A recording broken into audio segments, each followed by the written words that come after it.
Assalamualaikum warahmatullahi wabarakatuh. Perkenalkan, saya Ernawati. Saya adalah seorang guru di SMK Negeri 1 Temanggung, sekaligus sebagai mahasiswa PPG dalam jabatan kategori 1 Angkatan 3 tahun 2023 di Universitas Muhammadiyah Semarang dengan nomor peserta 2015-2245705. Hari ini, Senin, tanggal 4 Maret 2024, saya akan melakukan video pembelajaran uji kinerja saya dengan mata pelajaran dasar-dasar kimia analisis dengan materi MSDS di SMK Negeri 1 Temanggung di kelas 10 Kimia Analis 3. Berikut video pembelajaran uji kinerja saya. Gerak, kencang depan, gerak.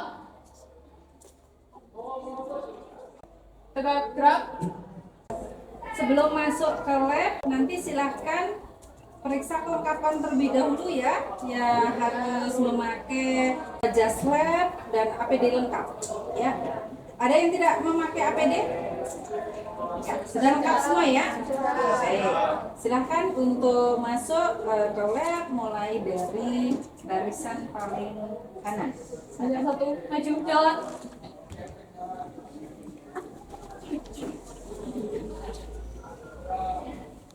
Ada dua, maju, jalan. Assalamualaikum warahmatullahi wabarakatuh.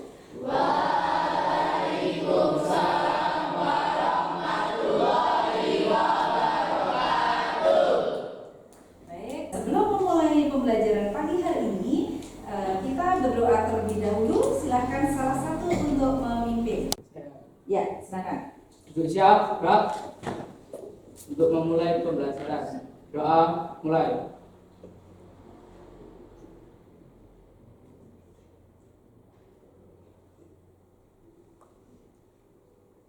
Doa selesai. Bagaimana kabar Pak kalian untuk hari ini? Alhamdulillah. Sehat semua? Sehat. Baik, sebelum mengawali pembelajaran pagi hari ini, saya absen terlebih dahulu ya. Ade, Hadir. hadir. Anggita, Hadir. ya. Anggraini, Hadir. Anggun, Hadir. Dwi Satya, Hadir. Erli, Hadir. Waiza, Hadir. Ifsaul. Hadir. Kemarin sakit ya Mbak? Ya, sudah sehat? Sakit apa ya kemarin? Apa? Oh, kena air apa? Dia sudah sembuh? Oh iya. Naufal, Hadir. Naisya, Rahel. Hadir. Baik, untuk lebih semangatnya lagi, semangat pagi.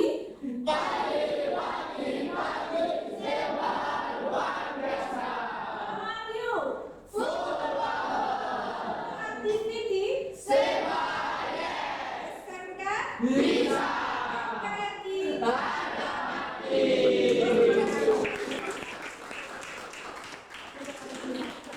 Semangat semuanya ya.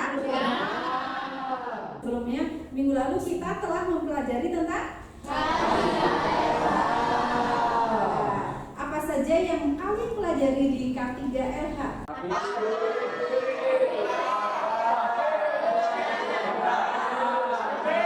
Ya, satu-satu. Yuk. Sekarang apa? Ada mempelajari tentang APD. Kemudian apa lagi? Apar. Kemarin yang praktek penggunaan apar siapa ya? Ya. Kemudian apa lagi? Oh iya, peraturan perundang-undangan. Masih ada apa lagi? 5R. Ingat nggak 5R itu apa saja?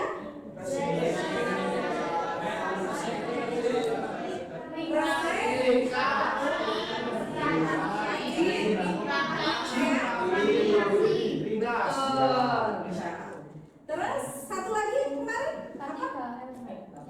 Ya, ketiga S-nya, pengertiannya ya. Sudah paham semuanya? Baik. Untuk hari ini kita akan mempelajari tentang penyimpanan bahan-bahan kimia dan MSDS.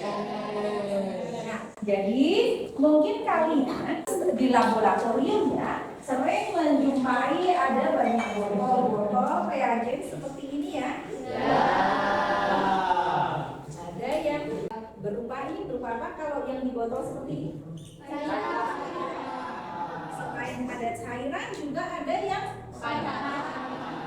ya itu ada ya kristal ada ya.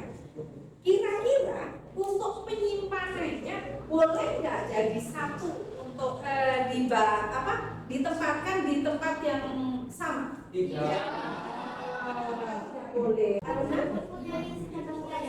oh betul, karena mempunyai sifat kimia yang berbeda. Kira-kira sifat kimianya bagaimana? Asam. Terus ada yang basah, ada yang asam, ya. Ya, begitu. Jadi kita akan mencoba untuk mempelajari tentang penyimpanan bahan-bahan kimia atau MSDS. Jadi kalau di laboratorium misalnya ada yang bersifat reaktif ya, kemudian ada yang mudah terbakar, ada yang mudah korosif, kemudian ada mudah meledak. Itu ini ada simbol-simbolnya di bagian botol ini ya. Ada informasi keterangannya. Nah, untuk yang di ini juga sama, ada keterangan simbol-simbol yang ada di sini. Kira-kira kalian bisa nggak membaca simbol-simbol yang ada di sini? Bisa. Bisa. Ya, baik. Oke, kita lanjutkan. Kalau di laboratorium itu kan supaya tidak kecelakaan kerja atau menyimpan bahan kok tiba-tiba terjadi ledakan, itu kan nggak lucu banget ya. Jadi kita harus bekerja di laboratorium sesuai dengan aturan-aturan penyimpanannya. Jadi manfaat mempelajari MSDS yaitu kalian dapat mengetahui sifat-sifat bahan kimia yang digunakan, alat pelindung diri yang digunakan, hingga prosedur darurat bila terjadi tumpahan kebakaran, kebocoran, dan juga ledakan. Kalian kira-kira apa yang akan dilakukan kalau misalnya di laboratorium itu menyimpannya, misalnya bahan yang mudah terbakar misalnya di sini. Misalnya ada bahan yang mudah terbakar, itu kira-kira boleh nggak disimpan dengan mudah korosif? Mudah, ya boleh nggak? Tidak boleh. Jadi harus mengelompokkan sesuai dengan betul tingkat kebahayaannya. Tujuan mempelajari MSDS yaitu adalah mampu melakukan penyimpanan bahan kimia sesuai dengan material datasheet, seperti datasheet atau disingkat dengan MSDS. Baik, jadi kalian nanti akan melakukan pretest. Tujuannya adalah untuk mengelompokkan berdasarkan sebaran, ada yang mempunyai kemampuan tinggi, ada kemampuan sedang, dan kemampuan rendah ya. Jadi nanti akan saya kelompokkan. Kemudian setelah berkelompok nanti kalian akan melihat video pembelajaran terlebih dahulu. Setelah melihat video pembelajaran, kemudian kalian baru berkelompok.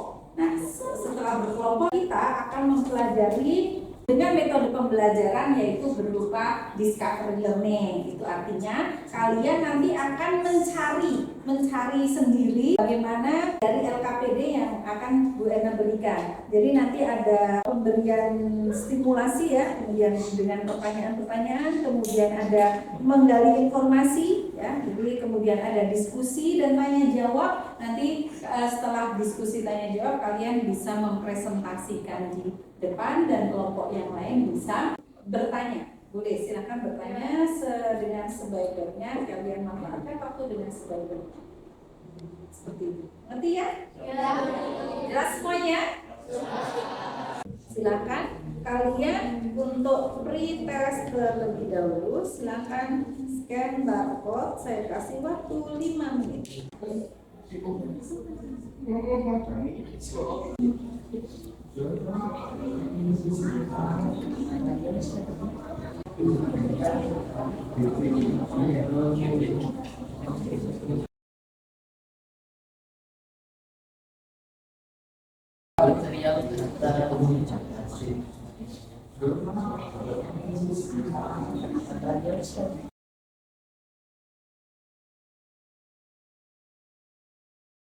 Ya, kita coba untuk melihat video pembelajaran berikut.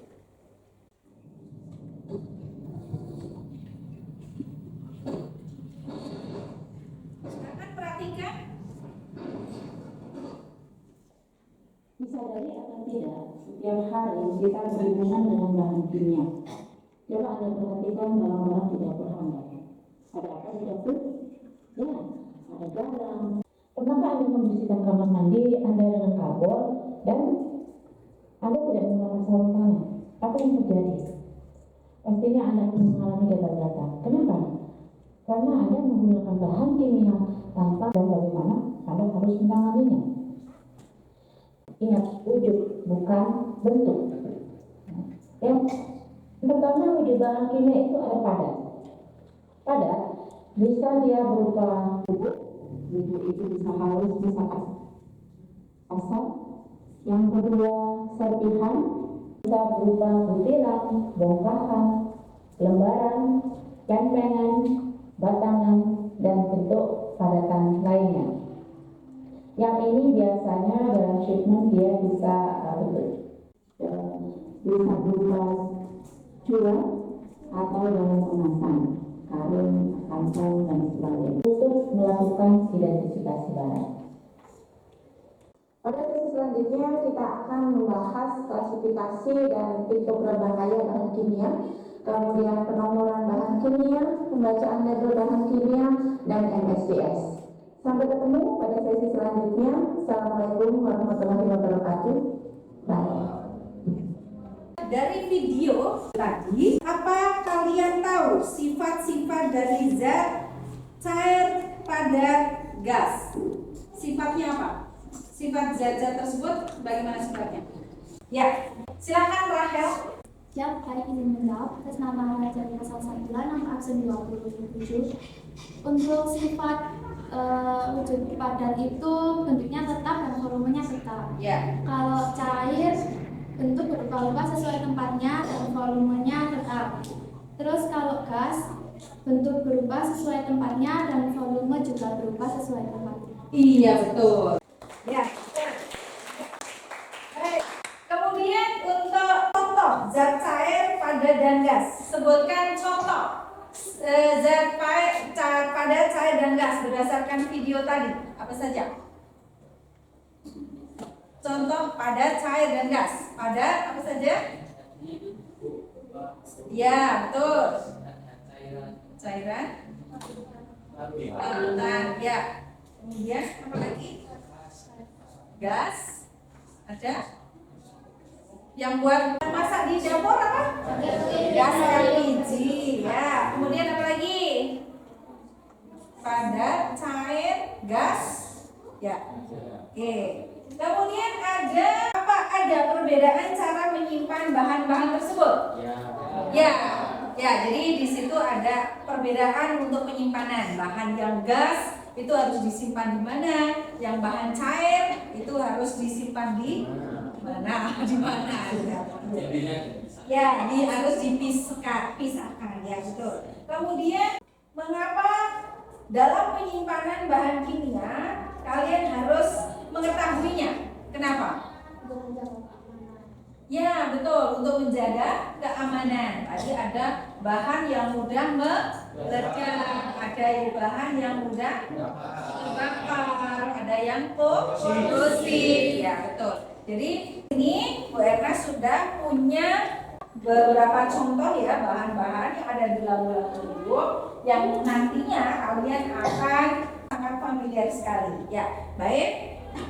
Nanti Bu Erna akan membagi kalian dengan kelompok ya. Silakan kalian berkelompok menurut kelompokkan ya, kelompokkan berdasarkan hasil pretest tadi. Kemudian silahkan kalian nanti melakukan diskusi sesuai dengan LKPD yang saya berikan. Jadi nanti silahkan kalian membaca label yang ada di dalam ya, di dalam botol keterangan dari ini, nama produk, kemudian kayak piktogram yang ada di sini, artinya apa, kemudian apa kandungan atau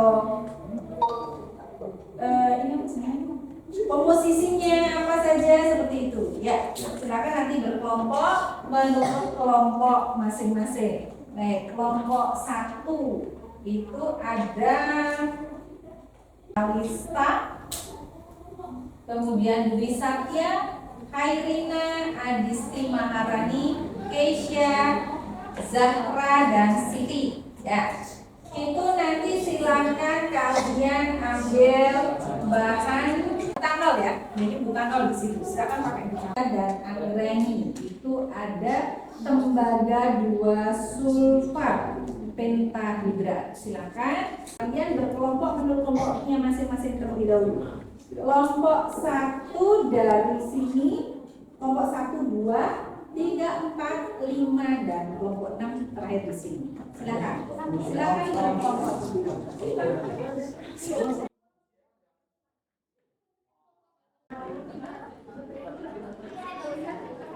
Ya, berkelompok menurut kelompoknya masing-masing. Silakan salah satu mengambil bahan yang ada di depan yang sesuai dengan yang sudah saya kelompokkan tadi.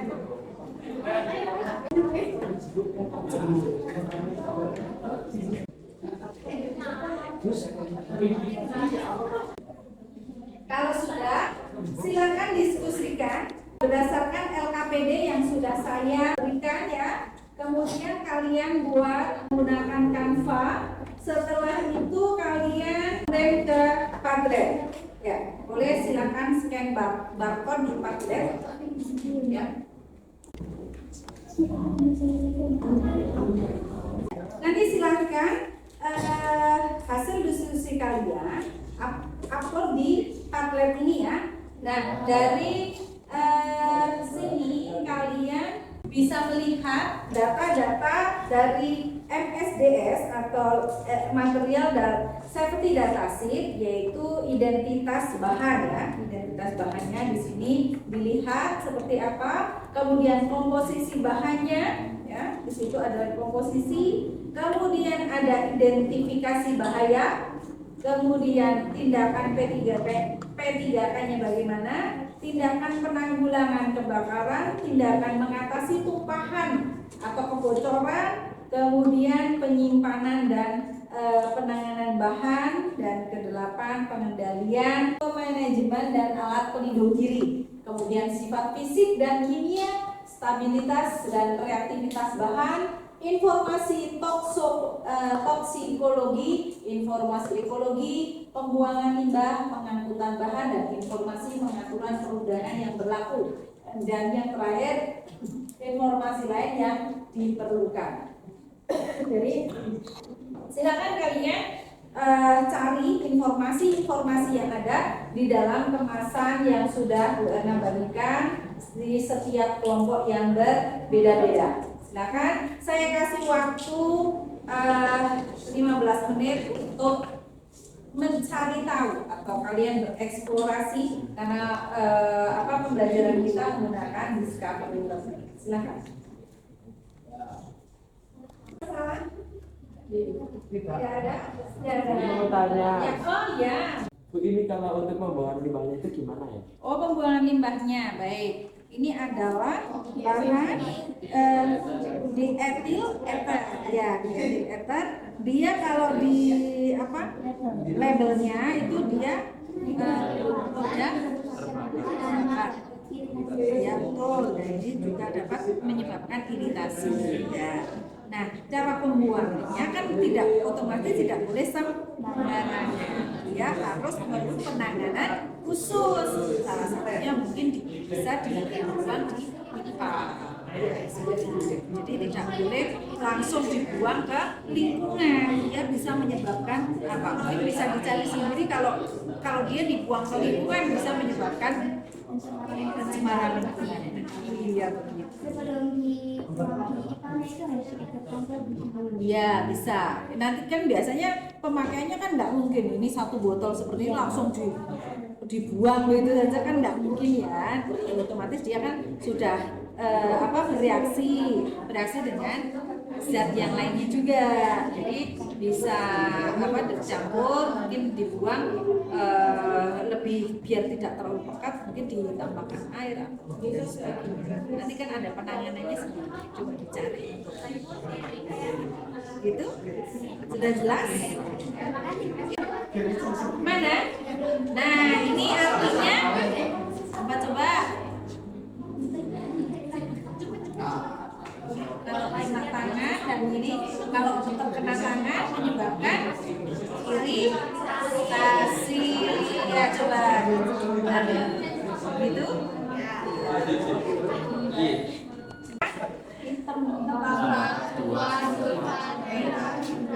Lembaga sulfat ini di sini komposisinya adalah di sini.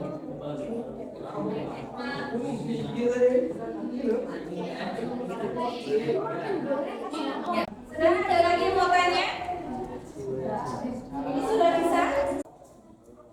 Kita lanjut untuk presentasi. Sudah semua ya? Ya. Sudah. Baik. Sudah dikirim di Padlet? Sudah. Baik. Kita mulai dari kelompok berapa? 1. Sudah dikirim? Sudah.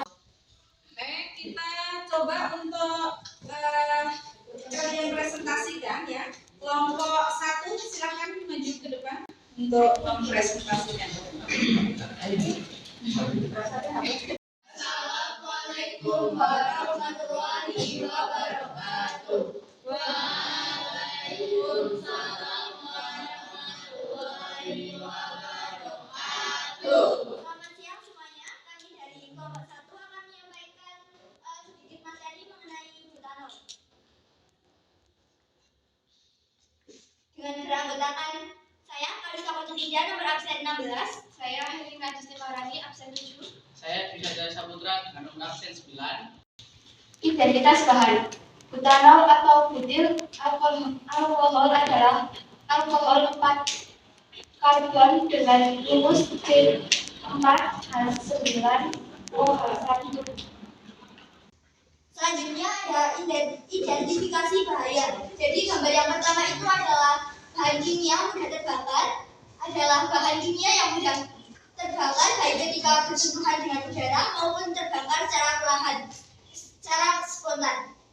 Kemudian gambar yang kedua, zat tersebut menyebabkan iritasi, toksisitas akut, efek narkotik, iritasi saluran pernafasan, kulit, mata dan menyebabkan kerusakan pada organ dalam.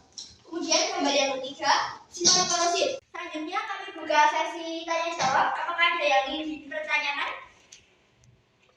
Ya, silakan. Siap, izin bertanya atas nama Ifsal Fahila Tiarasani dari nomor absen 14. Tadi kan dijelaskan bahwa butanol atau butil alkohol adalah alkohol 4 karbon dengan rumus C4H9OH yang terdapat dalam 5 struktur isomer. Nah, struktur isomer itu apa? Apakah ada yang bertanya lagi? Saya izin bertanya atas nama Nenek Selarasati absen 3. Di identifikasi bahaya terdapat menyebabkan iritasi toksisitas akut. Nah, yang dimaksud dari toksisitas akut itu apa? Siap, izin menjawab pertanyaan dari Ifsaul. Apa yang dimaksud struktur isomer? Struktur isomer adalah senyawa-senyawa kimia yang memiliki rumus molekul yang sama, tetapi atom-atomnya disusun dengan cara yang berbeda. Isomer dapat dibedakan menjadi isomer struktur, di mana ikatan antar atom-atomnya berbeda, atau isomer geometri, di mana susunan ruang atom-atomnya berbeda meskipun ikatannya sama. Begitu isomer. Isomer adalah senyawa yang mempunyai molekul yang sama. Ya, begitu. Lanjut. Selanjutnya saya akan menjawab pertanyaan dari Angga ini dengan pertanyaan yang dimaksud toksisitas akut itu. Jadi toksisitas akut adalah efek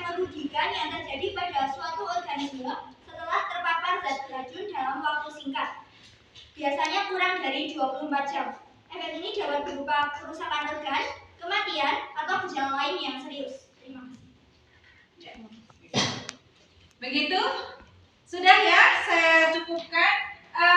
Mungkin bisa diperagakan atau dilihatkan Di sini ada komposisi bahan atau spesifikasi. Organnya ada nama bahan, serta pembuatnya, nama perusahaan, dan juga ada tanda bahaya. Ini produksi. begitu ya. Luar biasa untuk kelompok 1 yang telah menyampaikan tentang butanol ya. Kita beri tepuk tangan. Assalamualaikum warahmatullahi wabarakatuh. Waalaikumsalam warahmatullahi wabarakatuh. Baik, jadi di sini kami dari kelompok 2 ingin mempresentasikan hasil diskusi kami mengenai bahan kimia yaitu petroleum ether mengenai MSDS-nya yang beranggotakan saya Ifsaul Fadila Tiara Rasani dari nomor absen 14. Saya Nadia dari absen 25. Saya Muhammad Salafin Duha dari absen nomor 1. Yang pertama ada identitas bahan dan perusahaan. Pengidentifikasi produk. Nomor katalognya yaitu PX0427. Nama produknya petroleum ether 65 sampai 100 derajat Celcius. Selanjutnya, nomor registrasi bridge, yaitu nomor registrasi tidak tersedia untuk bahan ini karena bahan atau penggunaannya dibebaskan dari pendaftaran sesuai dengan pasal 2 peraturan bridge nomor 1907 atau 2006.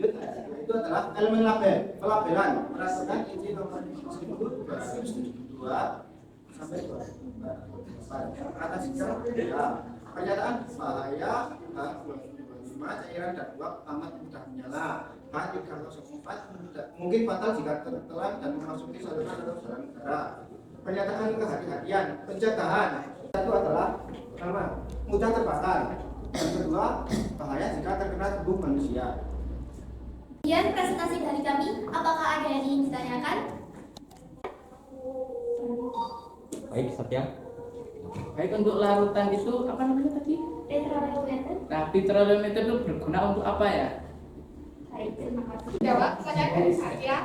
Petroleum ether adalah pelarut organik yang sering digunakan dalam laboratorium untuk mengekstraksi senyawa organik dari campuran kompleks. Ini memiliki titik didih rendah dan mudah menguap, sehingga guna untuk mengekstraksi senyawa yang sensitif terhadap panas atau yang mudah menguap. Selain itu, petroleum ether juga digunakan dalam industri, farmasi, kimia, dan kosmetik sebagai pelarut dalam pembuatan produk-produk tersebut. Ya, jadi tadi kegunaan dari petroleum ether itu adalah sebagai pelarut. Bisa digunakan untuk di kosmetik juga sebagai pelarut juga. Nah, di situ ada dua jenis piktogram. Yang itu yang pertama ada mudah dan yang kedua berbahaya jika terkena tubuh manusia. Seperti itu. Ada yang masih belum jelas? Sudah. Semuanya sudah jelas ya? Bisa ditutup atau bisa dibuktikan dengan itu. Silakan untuk pembuktiannya. Sebagai pembuktian, di sini ada botol atau bahan kimia mengenai petroleum ether. Yaitu di sini terdapat specification. Terus di sini ada nama bahannya. Lalu di sini ada piktogramnya. Ini ada mudah terbakar, kemudian bisa mencemari lingkungan. Nah, terus yang ini berbahaya jika terkena tubuh manusia. Iya. Lalu yang ini peringatan atau harus berhati-hati. oh iya betul. Ya. Selanjutnya di sini ada deskripsi bahannya. Begitu ya? Boleh ditutup? Silakan. Sekian presentasi dari kami. Mohon maaf apabila ada perkataan atau perbuatan yang kurang berkenan. Kami akhiri. Wassalamualaikum warahmatullahi wabarakatuh. Assalamualaikum warahmatullahi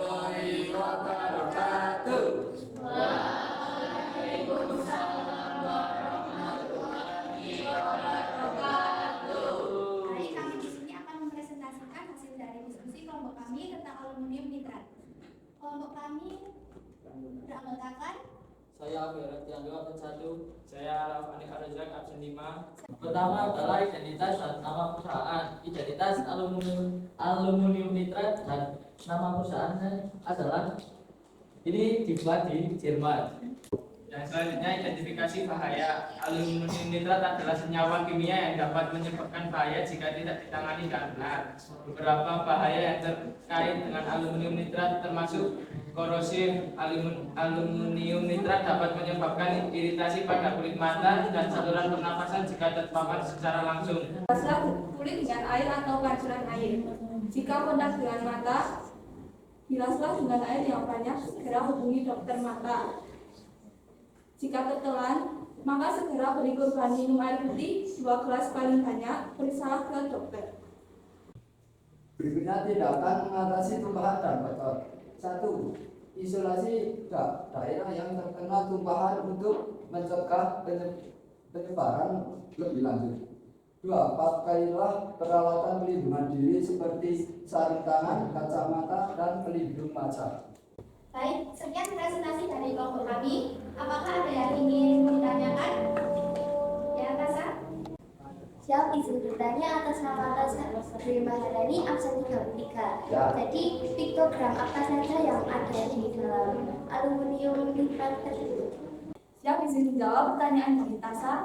Jadi piktogram yang ada di aluminium nitrat yaitu ada 2. Yang pertama ada simbol pengoksidasi yang menunjukkan bahwa suatu bahan kimia adalah oksidator baik berupa gas cairan maupun padatan. Bahan kimia dengan simbol pengoksidasi tidak menyebabkan ledakan atau api secara spontan, melainkan dapat memperlama terjadinya pembakaran dan juga dapat berubah sifat kimia maupun fisikanya karena teroksidasi. Yang kedua ada tanda seru. Pada bahan kimia menunjukkan bahwa zat tersebut menyebabkan iritasi, toksisitas akut, efek narkotik, iritasi saluran pernafasan, kulit, mata, dan menyebabkan kerusakan pada organ dalam. Apakah sudah jelas? Jawab sudah, terima kasih. Aluminium nitrat itu ada label bahaya produknya. Ada di sini ada apa saja? Simbol pengoksidasi menunjukkan bahwa suatu bahan kimia adalah oksidator baik berupa gas, cair maupun padat. Ya. Dengan simbol pengoksidasi ini tidak menyebabkan ledakan atau api secara spontan, melainkan dapat memperlama terjadinya pembakaran dan juga dapat merubah sifat kimia maupun fisikanya karena teroksidasi. Dan yang kedua di situ ada tanda seru, itu adalah pada bahan kimia menunjukkan bahwa zat tersebut menyebabkan iritasi toksisitas akut, efek narkotik, iritasi saluran pernapasan, kulit, mata, dan menyebabkan kerusakan pada organ dalam. Begitu, ada yang masih mau ditanyakan? Bisa dibuktikan dengan bahan yang punya mana? Baik, kami akan membuktikan pada kemasan. Ini merupakan label bahaya pada produk. Kemudian ini adalah deskripsi bahan. Kemudian yang ini ada komposisi dan yang ini ada nama perusahaannya. Kemudian dibuatnya di Jerman. Terima kasih. Ya, baik, luar biasa sekali. Silakan Ibu.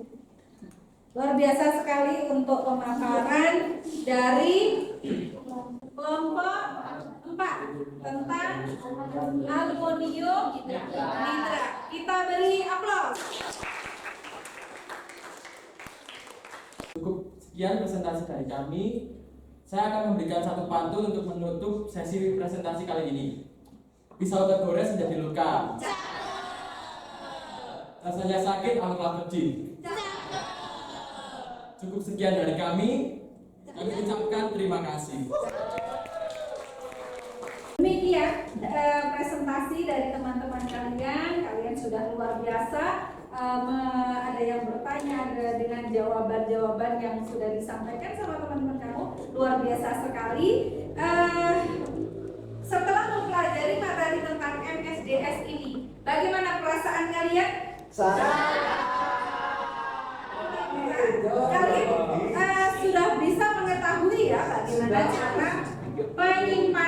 bahan di laboratorium dengan baik. Ya, ada bahan yang berupa cair, ada berupa padat, itu harus ditempatkan di tempat yang berbeda. Ada yang korosif, ada yang menyebabkan iritasi. Itu dikelompokkan menurut bahayanya masing-masing, atau lebih diutamakan menggunakan bahayanya yang jauh lebih tinggi. Ya, untuk merefleksi pembelajaran hari ini, silahkan kalian scan barcode lagi untuk refleksinya. Sudah bisa? Bisa. Bisa.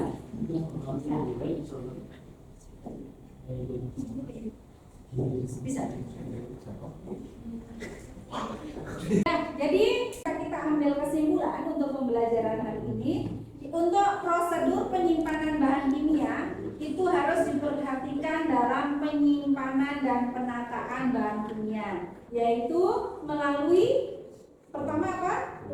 Pemisahan. Kemudian yang kedua? Ya, kemudian?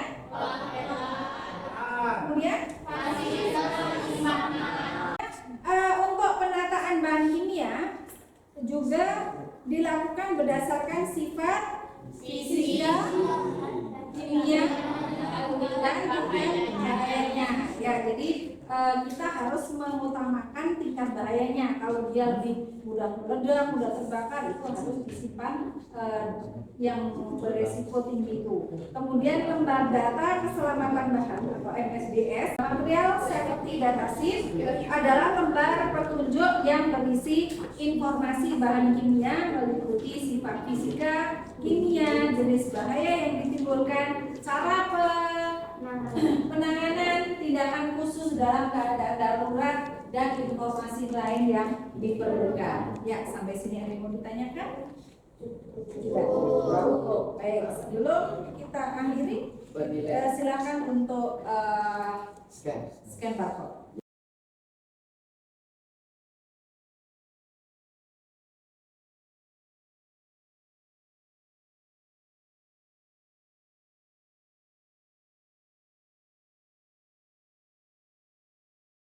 Saya kasih waktu 10 menit untuk mengerjakan. Sudah?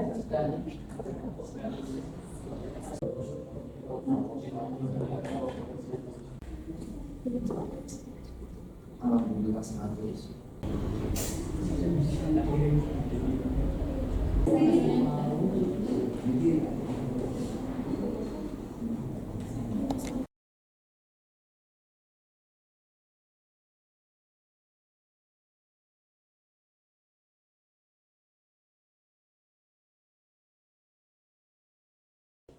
Ya, baik, demikian untuk pembelajaran hari ini. Semoga bermanfaat, dan untuk minggu depan kita ketemu lagi dengan dasar-dasar kimia analis dengan materi pembuatan larutan reaksi dan pelabelan. Silahkan salah satu untuk memimpin doa. Ya. Siap, gerak. Mengakhiri pembelajaran. Dan berdoa mulai.